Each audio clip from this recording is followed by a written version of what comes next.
Oh, torture. What was the name that Klaatu, played by Michael Rennie, in The Day the Earth Stood Still?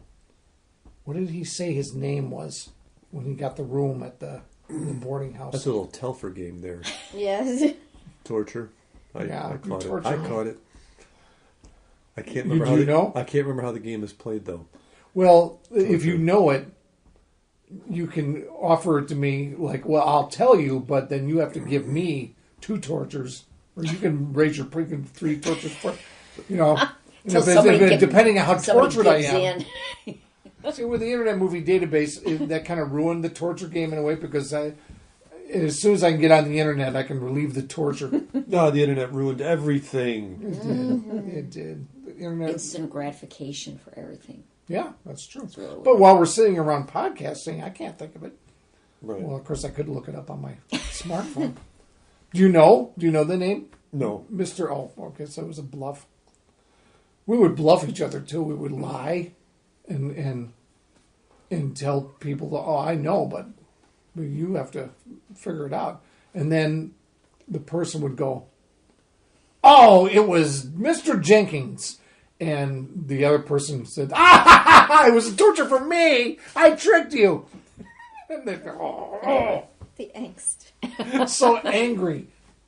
Hey, thanks for leaving my torture for free. So there's all kinds of double crossing and fake outs and things in the torture game.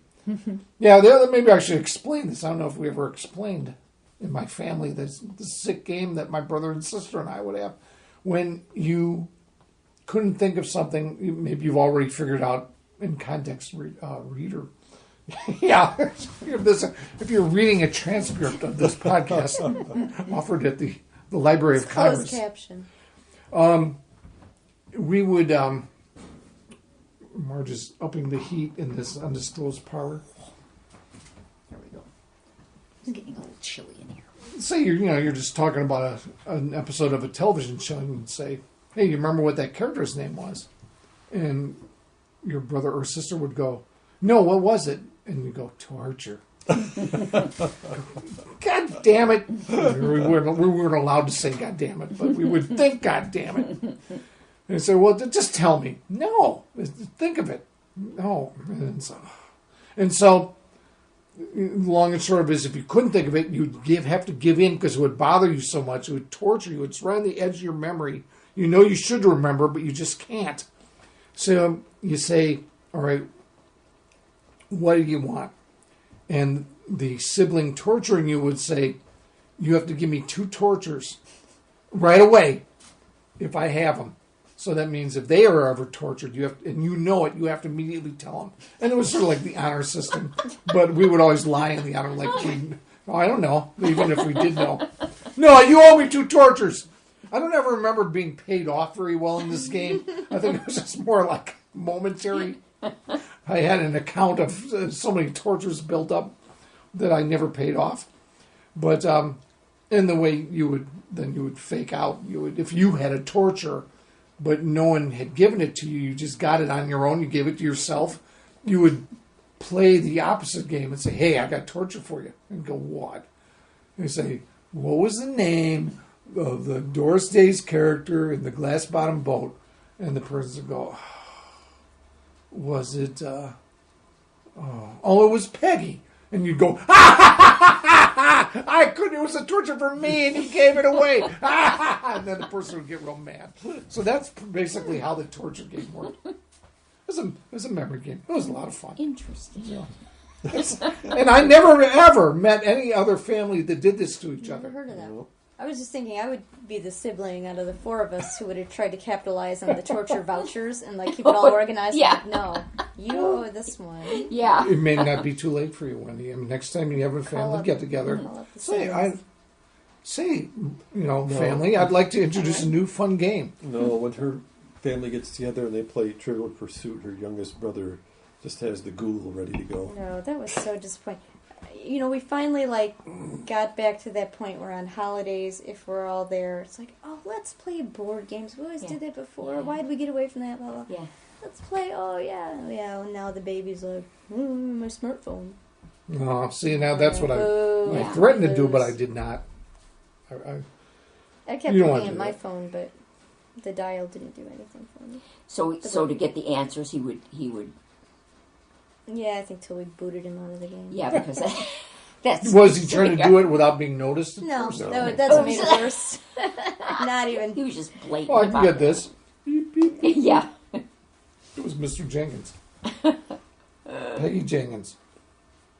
Yeah, and just, you have to make your own fun sometimes. That was insidious. That's kind. And then you're committed to it. There would be certain things in our family, like if we were watching a movie that we liked that we found really funny, and there were certain lines in the movie, they would become almost like mantras. Like you would recall them, and everybody like who had watched it with you understood we love this. There's a moment in the Lemon Drop Kid movie with Bob Hope, where he's training all these thugs on Broadway to be Santa Clauses, and the one little Italian mobster, he's checking. He says, "Let's hear your Merry Christmas," and the little guy goes, "A Merry Christmas, a Merry Christmas," and Bob Hope goes, "Just work your own neighborhood." And that would be one thing. Like it'd be in the middle of summer, and one of us would just kind of go, "A Merry Christmas," and we'd get a chuckle. We'd know what they're talking about. It was a racist humor as it was, but there was a ton of things like that. Now I'll bring stuff up now, actually, to torture my sister. I'll say, "Hey, Mary, you remember what an old Uncle Monk is from?" She goes, "Oh, what's it from, Bill?" It's like she knows I'm trying to torture her. It gets real angry. Yeah, I can't. But I'll tell her. I'll tell her. I just whine and he tells me. How do you keep in contact with her? On the phone or? Just when we see each other. Okay. So you don't email or Facebook or anything? We don't do any torturing over email. That was going to be the question. It's all in person. Now that's an interesting question, though, because that game only seems to manifest itself in person. Yeah. So it is in a pure state. It's not something that has been adapted to the. Although I'm guilty of, if I give myself a torture, that I know my sister would know, or Marge would know, or somebody I'm from my past would know. But I want to know. I'll just go on the Internet Movie Database and look it up. And so I won't tolerate torturing in my own head anymore. If someone wants to give me one, I'll play cricket. I won't look it up. But if I give it to myself, then forget it. I'm not gonna, because that would be the thing. In our little world, you would torture yourself accidentally all the time. Sure. You'd be thinking about some movie you liked and go, "Oh, what was that?" And you didn't dare ask your brother or sister unless you had a good bluff going. Because this is the way that would backfire. You say, "Okay, I'm going to bluff. I'm going to pretend I know what the name of Ricky Nelson's friend was in that one episode of Ozzie and Harriet. I'm going to pretend like I know, and I'm going to say, 'Hey, what is it?' And I'm going to torture them." But every once in a while, you would just hit a complete stone wall, and I don't know if they'd be faking it or not. I suppose they could fake it, but you'd say to your brother or sister, and they'd go, "Oh, I don't remember that." "Oh, come on, that's a torture, right?" "No, that's not familiar to me." Oh! And so you're just stewing in your own juices because you gave yourself a torture, and there was no relief. There was no relief at all to be had. And there wasn't an internet. There is no. I mean, you would literally have to go to a library and hope they had, history of television book or something. There's nowhere to look it up. There was nowhere to look stuff like that up. And you kids today don't appreciate how easily your tortures are relieved. Relieved it. listen to this. I think the problem with today, the kids have no tortures because they don't care about anything. No. About any knowledge. Yeah, that's true. It is, a lot of... Well, what you say, everything is right there. Like instant gratification. Yeah. And so you don't have to know anything because you can always look it up later. And I fall in that trap too. I don't have to know anything because I live with Wendy. Well, there's the internet and then there's Wendy. So, the Wendynet. I'm going to Wendy it. Hey, Google it. I don't have my Computer's keyboard. so far away. She's sitting next I'll to me. Wendy it. I'll do a Wendy search. Boy, there's a good business deal for you. I'm paraphrasing Gold Hat from... Treasure Hey, of the where's... Sierra Madre. Oh, I was going to torture him! I was going to say, where's Gold Hat from? Sorry. The Treasure of the I Sierra can't. Madre. I just spew it out of my nose. I would be horrible at that. I wouldn't be any fun because I don't remember that kind of stuff. Which is terrible because I love to read, I love to watch movies, but I don't know why, those kind of details don't stick in my head, but completely useless History, factual trivia stuff. I mean, I could hear it once. Well, that, for instance, do either of you know where that line, an old Uncle Monk, came from? Nor should you. But there's an old movie called It Happens Every Spring with Ray Milland. Does that sound familiar? I just watched Ray Milland in the only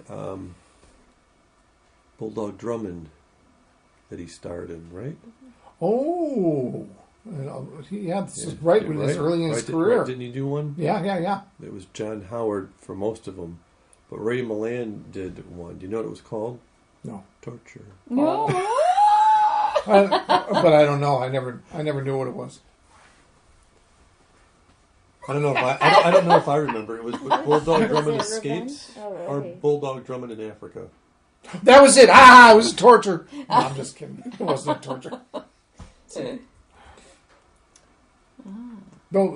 anyway, then it happens every spring. Oh, sorry. Oh no, that's okay. I was just trying to explain myself, so I didn't just leave it out there hanging. I could give the listener torture, but I have a feeling they don't care. Very I'll type positive. Yeah, they probably hate the part of the podcast where we're trying to remember something. They're like, Jesus Christ, we just Googled it, we know it, and we're still talking about it 5 minutes later. When was that? I don't know. Ray Milland plays a chemistry professor that accidentally discovers a liquid that if you put it on anything, it is repelled by wood. So he's a baseball nut. He figures out he can soak a baseball in it. And actually, that's how it happens. It's a classic accidental discovery. A baseball comes crashing through his lab window and messes up his experiment. And this baseball soaks in this liquid that is all spilled together and ruined his research. And he's all mad, cleaning up. Oh, those kids shaking his fist.